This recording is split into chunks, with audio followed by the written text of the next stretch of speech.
Hey, what's happening, guys? In this video we're going to be talking about some tips for you to plan a loud and effective and durable system. First and foremost, get your budget right. One of my biggest pet peeves is somebody like, hey, I want a system in my vehicle, or I want two 12s and an amp. Like, okay, great. What are you looking to spend? It doesn't matter. It always matters. I don't care how much money you think you have or whatever. There's always different levels out there. So for you to approach somebody and say it doesn't matter, it's like you're just shooting in the dark, because for a 212 system you could be into that for $400 or $10,000. Like you have subwoofers that are $2,500 each, 12-inch subs, and then you have an amp to power those is going to be $2,500 in the electrical.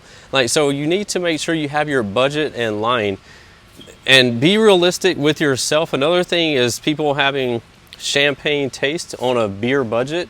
This happens all the time. People will come to me like, hey, I want a JP83, but I only have, can you give it to me for 50% off or something like that? And I'm like, no. Why are you even trying to get that?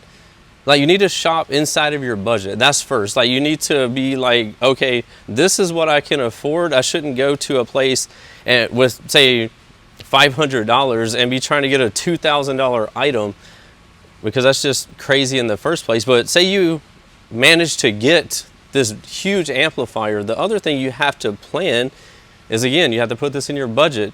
If you get an amplifier that's going to put out, say, 10,000 watts, you're going to have to, more than likely, whatever you spend on an amplifier, you're going to need to be spending also that in electrical upgrades to properly power it. So that's a huge thing for, right off the rip, your budget, then your electrical for whatever system you're planning is what you need to make sure that you have that in line next.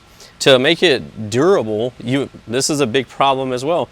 People want to get huge subwoofers and put them in these flimsy, cheap boxes that aren't the proper cubic foot. They're not the proper tuning, all this stuff. And the baffle ends up falling apart. The sub falls out of the box because it's a single layer and you have a 60 or 100 pound subwoofer hanging off of that. The box falls apart. That's one thing. People don't put deadener on their vehicle. It starts tearing the vehicle apart and is rattling like crazy. So many things. So the biggest thing is going to be making sure you have a durable box. And again, we're going back to the electrical. Then you want to make your vehicle as durable as possible, depending on the size of the system that you're putting in there. But obviously, the bigger the system you're putting in there, the more durable you want to make the vehicle, because the vehicle wasn't designed to have 8 18s in there with 10,000 or 100,000 watts on them. So of course the vehicle is going to fall apart if you don't properly brace it and weld metal plating in. Like you see my Tahoe, the whole front of the cab is metal now. It's and it has a polycarbonate windshield in there that's bolted in. This is all things that have to be done over time to make it where it'll stand up to such a crazy system. So that's some of the biggest things for planning and making sure you have and get effective results from planning it and doing it properly.